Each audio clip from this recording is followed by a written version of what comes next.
Fiz um vídeo no início do nosso canal falando sobre o islamismo, sustentando que a maioria de seus seguidores são radicais.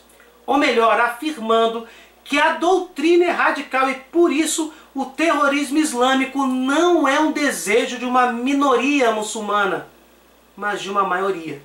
Apesar de termos muitos comunistas hoje em dia, principalmente no Ocidente, defendendo tal religião. Digo apesar, porque os comunistas são, por definição e essência, pessoas que não creem em qualquer divindade. São ateus. Apesar desta contradição enorme, vemos nos dias de hoje os socialistas / comunistas usando o islamismo, a ideologia do gênero, a proteção a minorias e o feminismo, estou citando apenas alguns exemplos, como massa de manobra, como instrumentos para um objetivo simples: acabar com a moral judaico-cristã em todo o mundo. Desta forma, a maioria das religiões que pregam realmente a paz, a misericórdia e a tolerância são completamente esvaziadas, e o que sobra é um islamismo perverso, com sua maioria radical. Este radicalismo religioso acaba sendo algo que pode ser reaproveitado pelos próprios comunistas, confirmando a tese ateísta e destruindo a fé entre os homens. No entanto, esta tática pode se voltar contra os próprios comunistas, uma vez que tal religião é extremamente radical. E isso eu afirmo não em base em diferentes interpretações sobre o mesmo texto sagrado, mas algo que é uma constante essencial entre os muçulmanos. É óbvio que devemos respeitar a cultura de todos os povos, a cultura do índio, a cultura do árabe. Entretanto, certas práticas que são protegidas por serem práticas culturais, mesmo que assim elas sejam, devem ser sim extirpadas, devem ser eliminadas em todo o mundo. Posso citar aqui o sacrifício dos seres humanos, que algumas culturas ameríndias praticavam no passado, e o canibalismo como prática religiosa, que é chamado de antropofagia, muito utilizado principalmente no passado, por vários povos da Terra. Não quer dizer que por serem práticas culturais devem ser toleradas e respeitadas.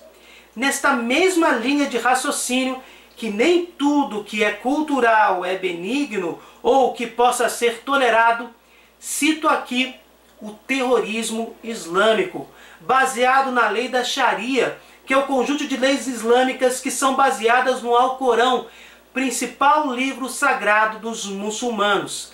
Tais leis são responsáveis por ditar as regras do comportamento dos muçulmanos. O vídeo que eu citei anteriormente tinha como título Islamismo, sua radicalidade e o testemunho de um islâmico convertido.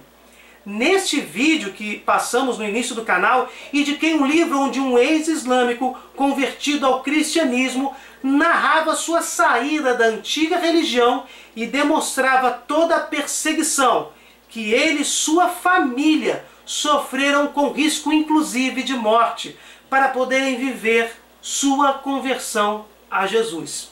Além disso, em seu testemunho citou vários comportamentos aprovados pelo Alcorão que são essencialmente absurdos, malignos e que reforçam a tese de que não existe uma minoria islâmica radical, mas uma maioria, e que, mesmo se fosse uma minoria, esta minoria se sobrepõe energicamente sobre a maioria, de tal forma que quantitativamente e qualitativamente podemos afirmar que a maioria islâmica é radical e aprova o terrorismo, por exemplo.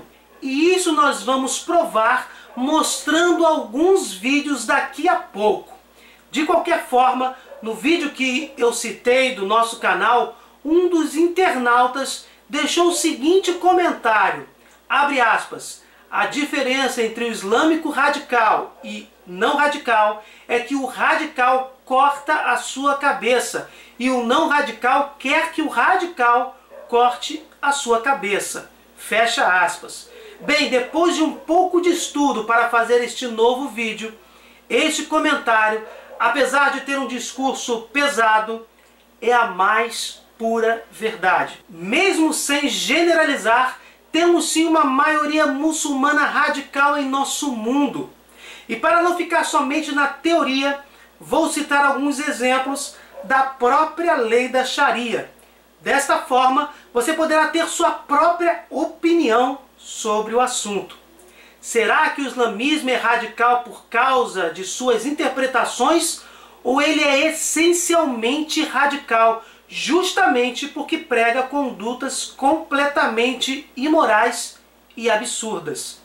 Vamos ver alguns exemplos.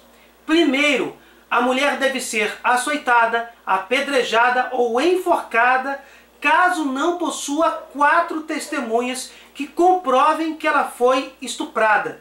Lembrando que DNA do esperma ou qualquer outra prova, além das 4 testemunhas, está completamente fora de cogitação. Segundo, adultério de mulheres é castigado com açoitamento, apedrejamento ou a morte. O homem adúltero só é açoitado. Terceiro, a remoção do clitóris é prescrita e geralmente feita quando a mulher ainda é uma criança.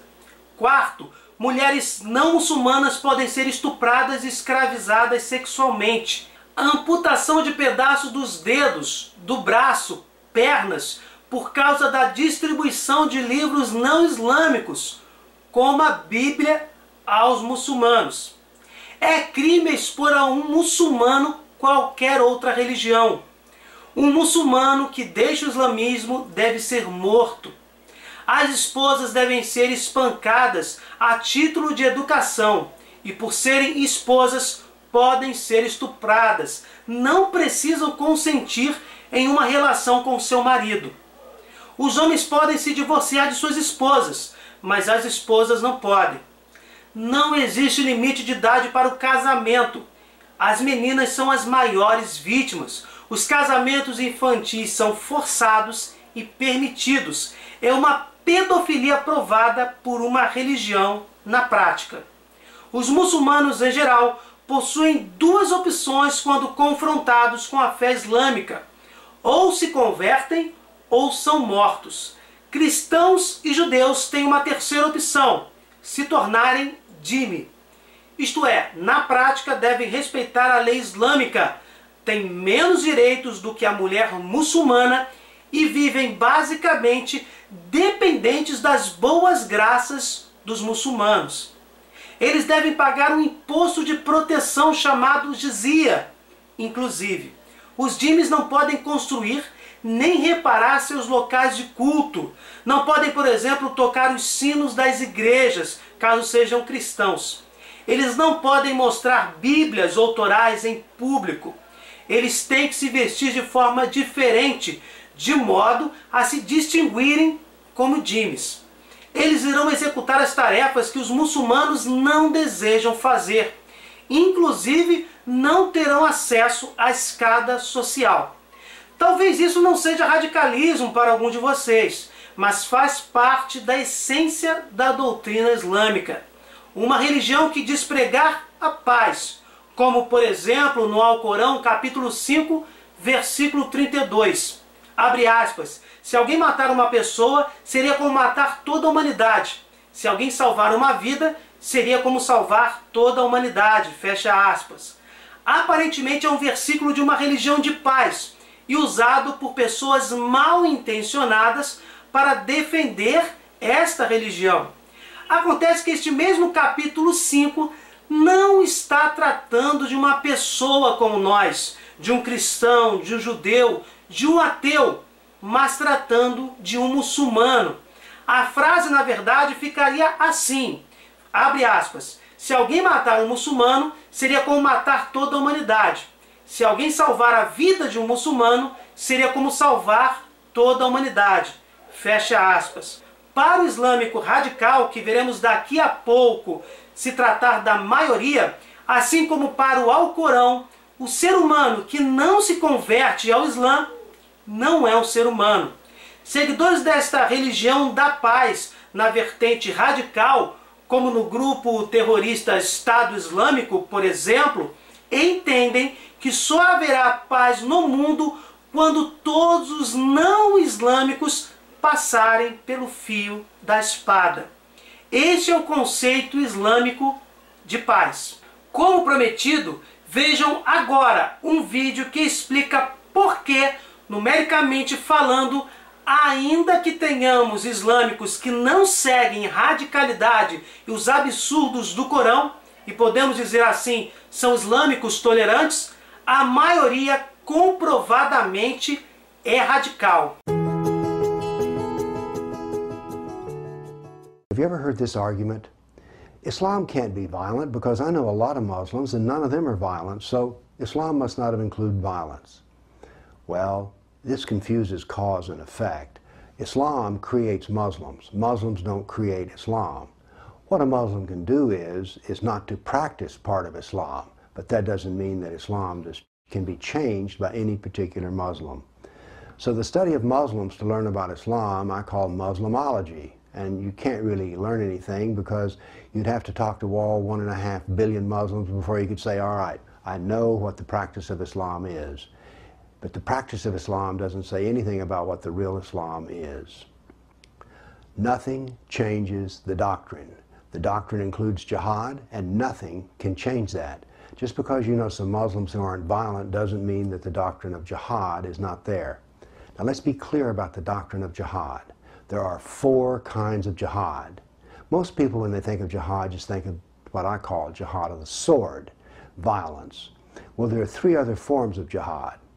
And those are jihad of money, speech, and writing. I sat in a mosque in Southern California and watched nearly $20,000 be raised in less than 20 minutes for the purpose of lawfare. That is, using the legal system to harass people such as myself. A lawsuit is launched, there's a lot of money spent on attorneys, but the case never goes to trial. This is lawfare. It is a form of jihad. The Quran is quite clear on this, that those who donate money to jihad derive just as much benefit in Allah's eyes as does those who actually destroy. There's the other form of jihad is speech. When someone tells you, oh, and they're a Muslim, well, Islam is the religion of peace, that is an act of jihad because it is deceptive. It doesn't include the whole truth. Then we have the jihad of the pen, in which maybe it's just a letter to the editor. So jihad can be practiced 4 different ways. Now let's ask ourselves the question, what is the purpose of jihad? The purpose of jihad is to bring about the Sharia. So in America, according to a Pew Research poll, over half, 51% of the Muslims polled in America said they want the Sharia. So this even wanting of the Sharia steps into the arena of jihad. So all of the subtle pressures, let me give you an example of an act of jihad. A Muslim at work complains that people are heating up pork barbecue in the kitchen microwave. Well, you see, the smell of the pork offends the Muslim. And so he goes to Human Resources and says, you know, the smell of pork in the microwave is offending me and I want it to stop. And Human Resources issues a directive that says, okay, henceforth, you can't microwave pork in the company microwave. The complaint about the pork sausage is an act of jihad. So before you say that a Muslim is not practicing jihad, maybe you need to practice and do some study of Islam so that you know what jihad is and what it is not. But there are many forms of jihad, and just because the Muslims you know don't have an AK-47 or a body bomb does not mean that they're not involved in some fashion of trying to bring around the Sharia through many subtle pressures, and those are all acts of jihad. Remember, Muslims don't create Islam. Islam creates Muslims. Thank you. Hey, I'm Ben Shapiro with Reality Check. A couple of weeks ago, HBO's Bill Maher got into it with the Islamic expert and horrifyingly mediocre actor who should never, ever, ever, ever, ever play Batman, Ben Affleck, over whether Islam was indeed a violent religion. Here's the exchange. And you painting the whole group religion with that? No, let's get down to who has the right answer here. 1 billion people, you say. All these billion people don't hold any of these... 1.5 or something. Don't hold these pernicious beliefs? No, I wouldn't... Well, they don't. Of course, he's not alone in taking the PC position that Muslims the world over are tolerant and liberal. He's joined by our president, Barack Obama. Islam teaches peace. Muslims the world over aspire to live with dignity and a sense of justice. Wow, it's just like John Lennon's Imagine. Now, the question isn't whether Islam itself is violent. It's what its adherents believe, because that's what they act upon. There's plenty of violent material in the Old and New Testaments. Hey, I'm an Orthodox Jew. I read the Old Testament a lot. But believers in those particular texts are not currently ramming airliners into towers or beheading journalists or mutilating female genitalia. So, let's examine the question.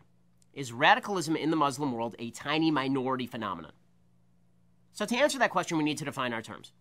We're really not talking about people who are active terrorists. Radical beliefs are a lot broader than terrorists, and anybody who argues otherwise is being naive or foolish or disingenuous. But terrorists draw their moral, financial, and religious support from those who are not terrorists themselves. So, who are the radicals? Ben Affleck actually was right on this. There are approximately 1.6 billion Muslims on the planet, and they're from 49 different countries in terms of where they have a majority. All the population stats, by the way, are from Pew Research as of 2011. Indonesia is the world's most populous Muslim country. It's got almost 205 million Muslims living there. According to one 2009 poll, it showed almost 50% of Indonesians actually support strict Sharia law, not just in Indonesia, but in a lot of countries, and 70% blamed the United States, Israel, or somebody else for 9/11.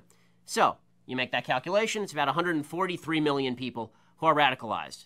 You scared yet? We're just getting started. Okay, Egypt, 80 million Muslims. According to that same 2009 poll, it showed that 65% want strict Sharia law in every Islamic country, and almost 70% said that they had positive or mixed feelings about bin Laden. So that's 55.2 million more radicals. Pakistan has almost 179 million Muslims. 76%, just over 3/4, want strict Sharia law in all Islamic countries. That is another 135.4 million radicals. Bangladesh, not a country you tend to think of as Muslim, but there are 149 million Muslims living there. As of 2013, just over a quarter said suicide bombings or targeting of civilians was sometimes justified. Another 82% want Sharia to be the official law of the country, and 2/3 said honor killings of women can sometimes be justified. Honor killings, 2/3. It's 121.9 million radicals. Nigeria, 75.7 million Muslims live there. 71% favor Sharia law. That's 53.7 million people. Iran, 74.8 million Muslims. 83% favor implementation of Sharia law as of last year. So that's 62.1 million more radicals. Turkey has 74.7 million Muslims. And 32%, this is a moderate Muslim country, probably the most moderate Muslim country, 32% said honor killings of women could actually be justified sometimes. So that's 23.9 million radical Muslims in our moderate ally, Turkey. Morocco, 32.4 million Muslims live there. Just over 3/4 support Sharia law. That's 24.6 million radical Muslims in Morocco. Iraq, 31.1 million Muslims live there. 78% say honor killings of women can sometimes be justified. That amounts to 24.3 million Muslim radicals. Afghanistan, 24 million people. A huge majority, 76%, support at least occasionally, or just once in a while, honor killings of women. 99% actually want Sharia to be the law of the land. So it's like a Cuban election over there. 24 million radical Muslims over in Afghanistan. Jordan, smaller Muslim country, 6.4 million Muslims. Right now, Hamas is enjoying like a 60% approval rating. So 3.8 million radical Muslims in Jordan, which is, again, a moderate country. Palestinian areas, right? We're sending literally hundreds of millions of dollars to the Palestinian areas. We are, the American taxpayers. 4.3 million Muslims live in the Palestinian areas. 78% of those had positive or mixed feelings about bin Laden. 89% support terror attacks on our ally, Israel. 89% support Sharia law. We should give them a state, folks. That's 3.83 million radical Muslims. How about in the West? Okay, let's take it to France. France, 4.7 million Muslims live there. A 2007 poll showed 35% of French Muslims said suicide bombings could sometimes be justified. It's 1.6 million radical Muslims living in France. Great Britain, 2.8 million Muslims living there. 78% wanted cartoonists of Muhammad legally prosecuted. So we're talking about 2.2 million radical Muslims in Great Britain. How about here in the United States? Well, we have a very moderate Muslim population. We do. 2.6 million Muslims live here, according to Pew Research. 13% said violence against civilians can be justified. 19% said they were either favorable toward al-Qaeda or just didn't know. Because who knows, really? That's almost 500,000 radical Muslims here in the United States. Here is the total of the countries that we've gone through just now. 680,030,000. 680,030,000 radical Muslims. And that's out of a total population in those countries of 942.4 million Muslims total. And it seems fair to assume that Similar proportions of people in countries like, say, like Algeria, Syria, Sudan, Saudi Arabia, Yemen, Tunisia, Somalia, and Libya are also radicalized. And if they are, then, well, we're above 800 million Muslims who are radicalized. More than half the Muslims on earth. That's not a minority, that's now a majority. And that's still not even surveying hundreds of millions of Muslims in other countries. In other words, the myth of the tiny radical Muslim minority is just that. It's a myth. And, unfortunately, it's a myth that's going to get a lot of civilized people killed.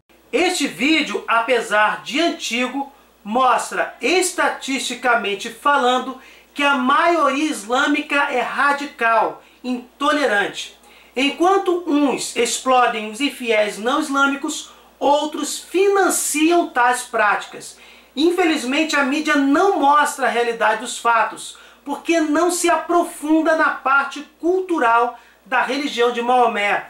Basta mostrar às pessoas que os terroristas que matam inocentes são minoria entre os muçulmanos, e daí concluir que a maioria é pacífica, uma vez que não comete atentado algum. Complete o material mostrando que alguns líderes muçulmanos condenam tais atos terroristas e pronto, toda a farsa está montada. O problema, como vimos, é que terroristas recebem apoio moral, financeiro e religioso daqueles que não são os próprios terroristas, mas que podem e devem ser chamados de radicais. Nesse segundo vídeo, veremos uma estudante radical muçulmana sendo confrontada com sua própria incoerência e admitindo publicamente o que poucos admitiriam, que por trás de uma aparência de não radical, o muçulmano apoia energicamente grupos terroristas que ceifam vidas de cristãos, judeus e outros, não importando o credo ou a etnia, desde que não sejam muçulmanos. Good evening.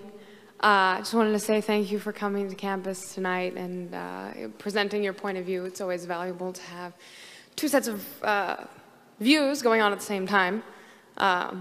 Very useful. My name is Jumana Imad Musa Ahmed Al-Bahri, and I'm a student here at UCSD. I was reading your literature. I found that much more interesting than the talk.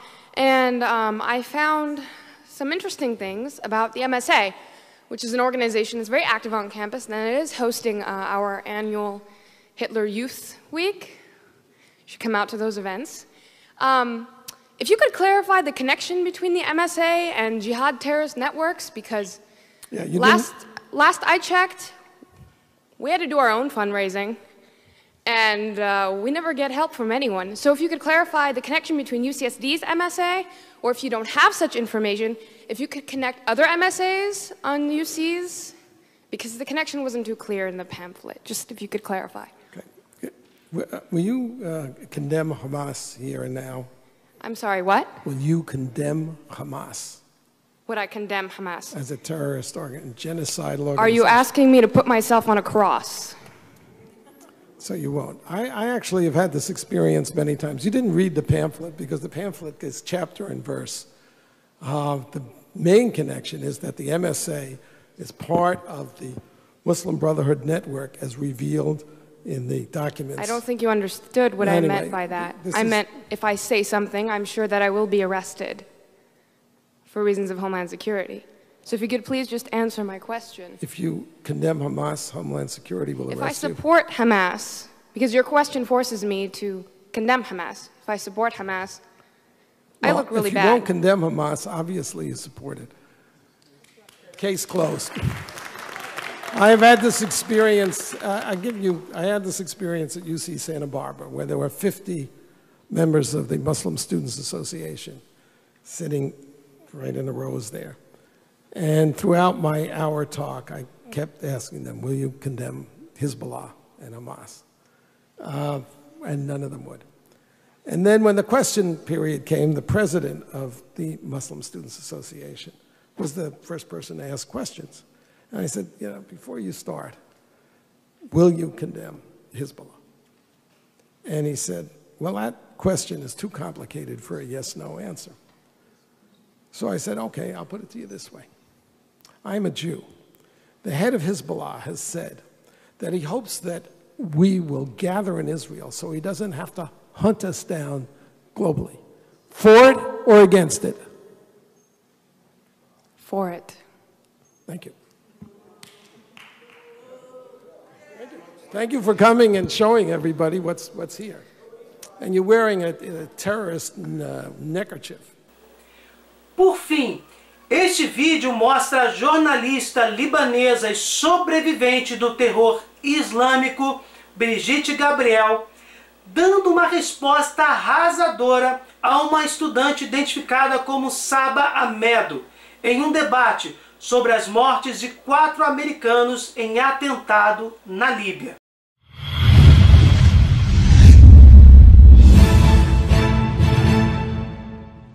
Assalamu alaikum. Peace to you all. My name is Saba Ahmed. I'm a law student at American University. I am here to ask you a simple question. I know that we portray Islam and all Muslims as bad, but there's 1.8 billion Muslim followers of Islam. We have 8 million plus Muslim Americans in this country, and I don't see them represented here. But my question is, how can we fight an ideological war with weapons? How can we ever end this war? The jihadist ideology that you talk about, it's an ideology. How can you ever win this thing if you don't address it ideologically? Great question. I am so glad you're here, and I am so glad you brought that up because it gives us an opportunity to answer. What I find so amazing is since the beginning of this panel, which we are here about Benghazi attack against our people, not one person mentioned Muslims. We are here against Islam, or we're launching war against Muslims. We are here to discuss how 4 Americans died and what our government is doing. We were not here to bash Muslims. You were the one who brought up the issue about most Muslims, not us. And since you brought it up, allow me to elaborate with my answer. There are 1.2 billion Muslims in the world today. Of course, not all of them are radicals. The majority of them are peaceful people. The radicals are estimated to be between 15 to 25%, according to all intelligence services around the world. That leaves 75% of them peaceful people. But when you look at 15 to 25% of the world Muslim population, you're looking at 180 million to 300 million people dedicated to the destruction of Western civilization. That is as big of the United States. So why should we worry about the radicals, 15 to 25%? Because it is the radicals that kill. Because it is the radicals that behead and massacre.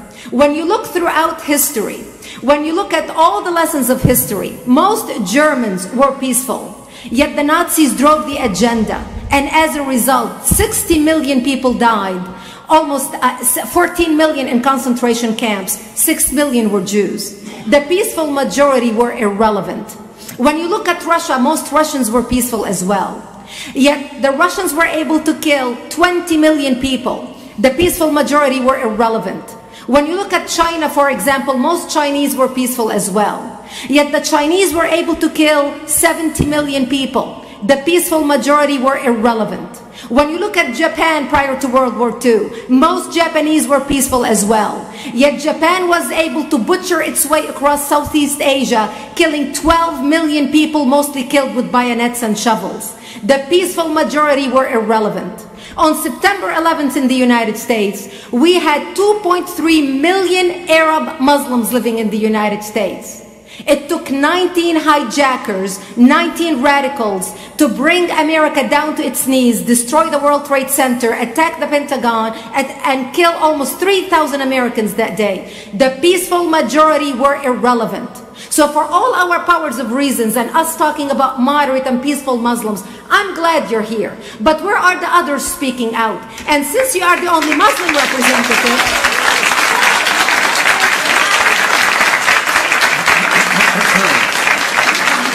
save the applause till the end.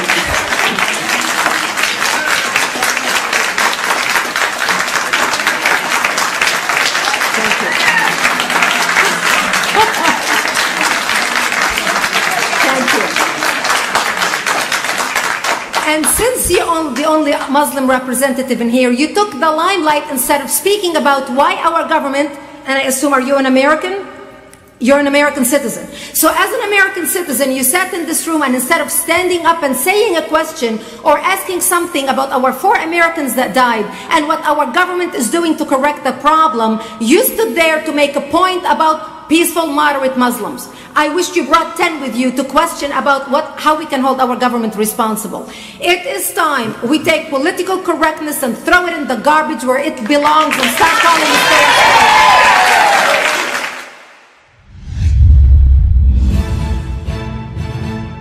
Bem, tirem suas próprias conclusões. Sabemos que a política de vários países, sejam eles capitalistas ou socialistas, beiram ao absurdo e ao imponderável, mas a realidade do terrorismo islâmico é evidente.